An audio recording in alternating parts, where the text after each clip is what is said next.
All right, quilters, we're here today with Chris Marchini. Chris, we are so excited to have you be on our show and to showcase your quilts in our gallery. So Thank you for having me. Oh, Yes. I'm really excited. All right, so first question is, how did you choose the pieces that you wanted to share with our audience? So I'm fairly new to quilt designing. I've been doing it for maybe 2.5, 3 years. Okay. So I picked the quilts primarily that I've designed. I've made a lot of quilts, but I wanted to, showcase obviously the ones that I designed myself. Yes. So we went out and did a fun photo shoot. I was hauling a dozen quilts around at Multnomah Falls in Oregon. And every time we just saw something along the trail that looked nice, we stopped and figured out how to take a picture. I love it. I love it. So tell us a little bit about like your quilting journey. What was your first quilt? What kind of got you motivated and excited about quilting? Sure. So I've been sewing since I was probably 8 years old. It's always been part of me. I made some quilts in my teenage years. I remember checking out a book from the local library and I made a crossed canoes quilt. Oh, sure. We have a die for that. Oh, good, because it was really complicated. So that was one of the first ones I did. And other ones, just super simple squares put together. But then I stopped with that and I really focused more on fashion design. And for a while, I actually had a children's clothing line I made when my 2 children were younger. But since they don't live with me full time and they've kind of gotten older, kind of fell out of love with that.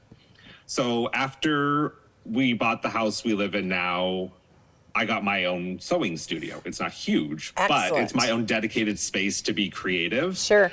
And I have been watching YouTube videos for years on quilting, just all this fun modern quilting stuff. And I'm like, I'm going to give it a try. So I did. And that was 4 years ago. And I have never looked back. I love it.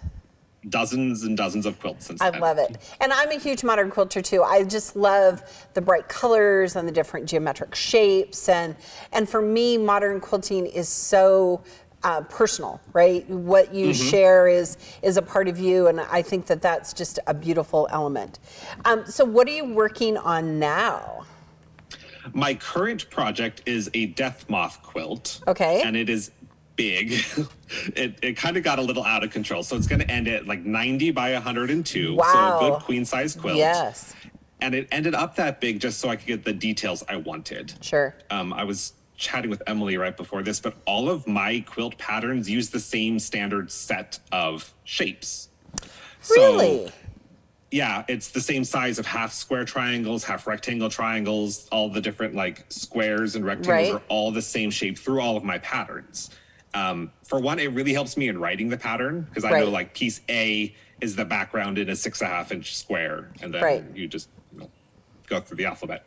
But with that set of shapes, trying to get the details I wanted on the moth, it kept getting bigger and bigger and bigger. So it's gonna be really cool when it's done. It's going to be super cool when it's done. And I love the fact that you use the same shapes over and over. We have a system called the cube where there are 8 basic geometric shapes and then we have companion sets. And it sounds like so many of those shapes are part of our cube. And they come in 7 sizes so you can really adjust it to whatever project you're working on, which I think is really fun.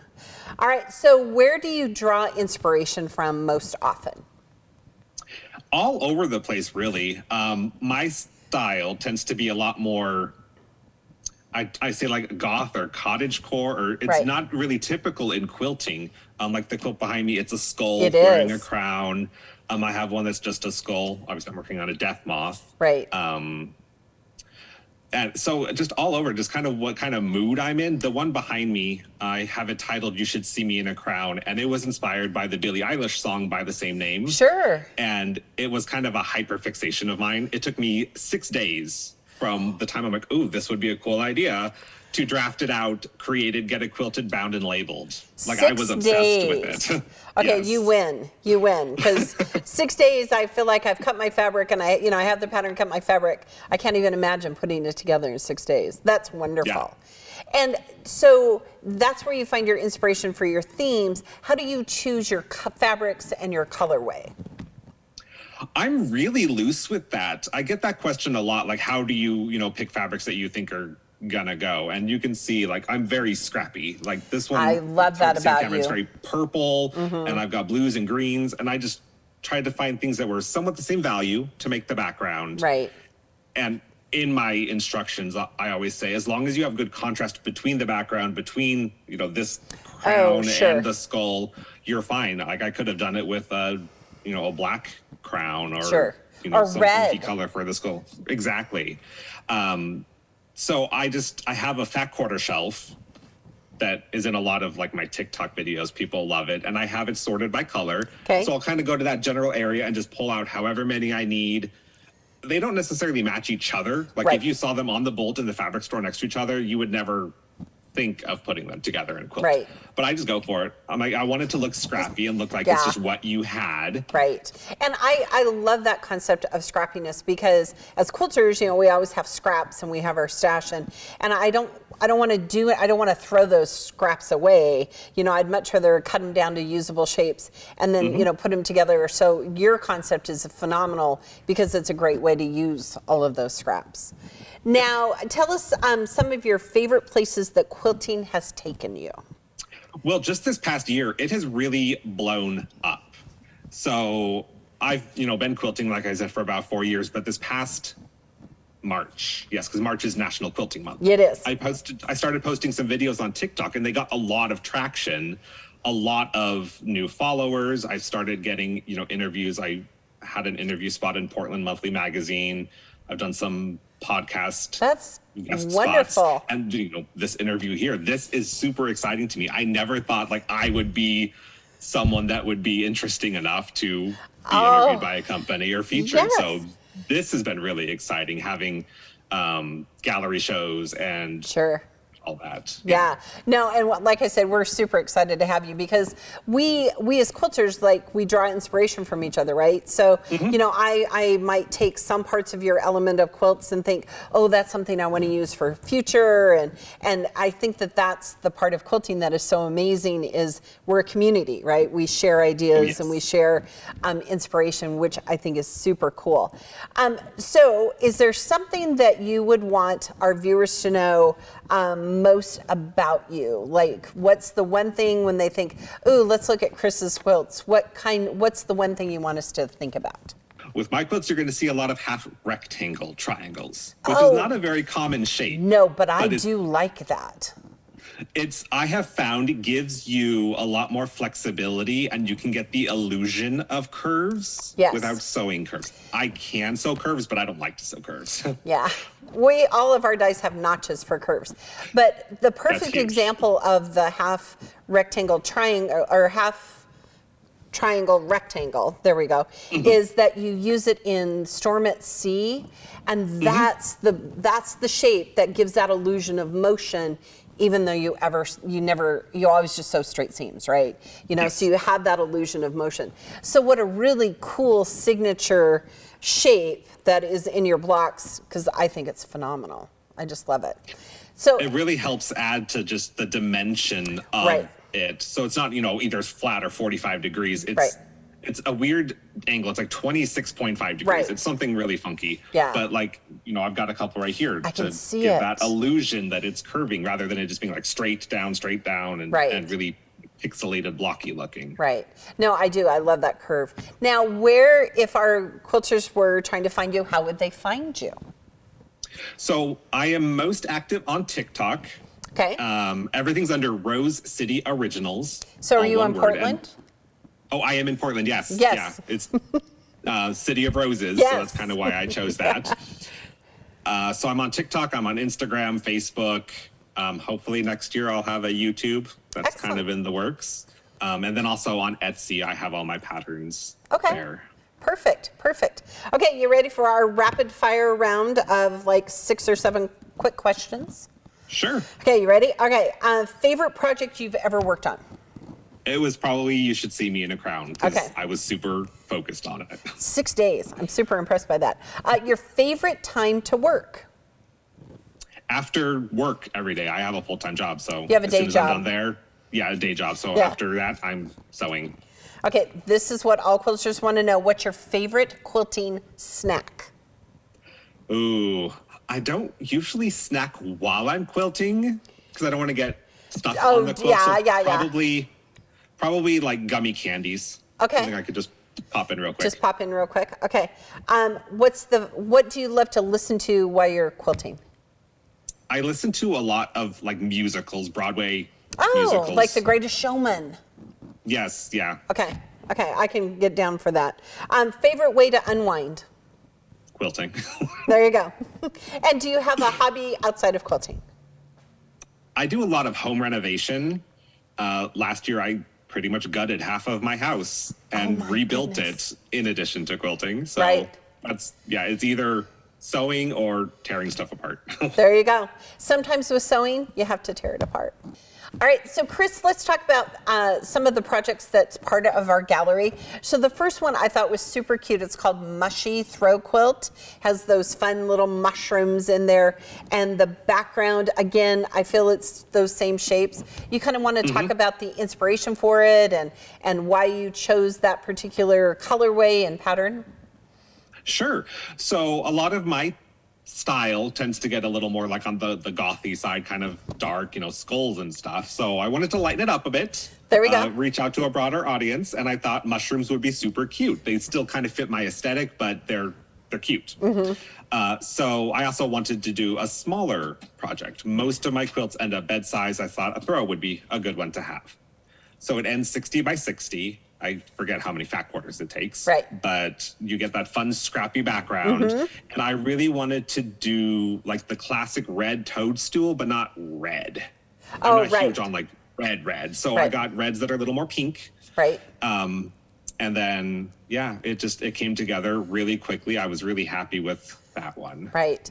And so when I looked at that one, and now that we've had this conversation, I think to myself, basically you could create a canvas and add any kind of shapes to the top, right, to applique through there. What a great way to think about quilting and a way to kind of, again, bust up your scraps and use up your stash, right, because we have some of those. The next one is modern Irish chain. So at AccuQuilt, we have strip dies that can cut strips, and then we can subcut them into squares. So tell us kind of your take on the Irish chain, because that's such a classic pattern. Yes. So that was one of my very early on quilts before I was writing patterns. Okay. The main print on there I found and just loved, but I only bought a yard of it. I don't know why I didn't buy more. So I'm like, okay, how do I make this stretch and still get that impact of that print? And I started gathering up all those Kona solids to go with it. Super bright. Right. I love black backgrounds on quilts. And I, got the idea to do an Irish chain, but I wanted to modernize it a little bit. Right. So it's got that little tiny gray square in the middle of it. It does. That kind of breaks it apart. I did not have an AccuQuilt at the time, so it was a lot of cutting. Oh, I can't even imagine how long it took you to cut those hundreds of squares.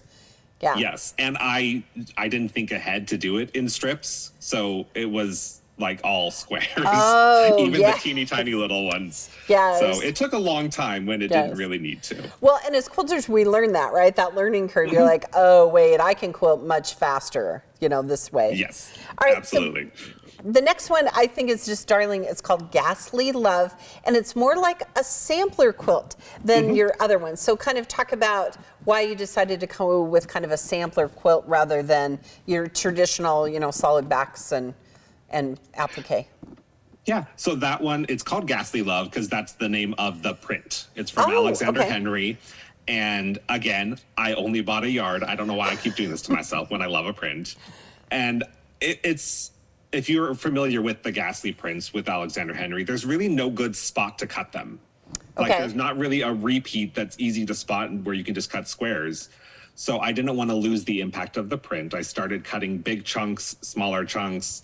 I'm like, how on earth am I going to put this together? So I started making random blocks to go with them. Some stars, some hearts, and strips, and flying geese. And it I had zero plan when I started that quilt, but I love how it came out. And I think I love a good sampler quilt because sometimes as quilters, especially with AccuQuilt, we always tell our viewers to make a test block. You know, you get a new die, make a test block, and then you have all these little orphan blocks everywhere.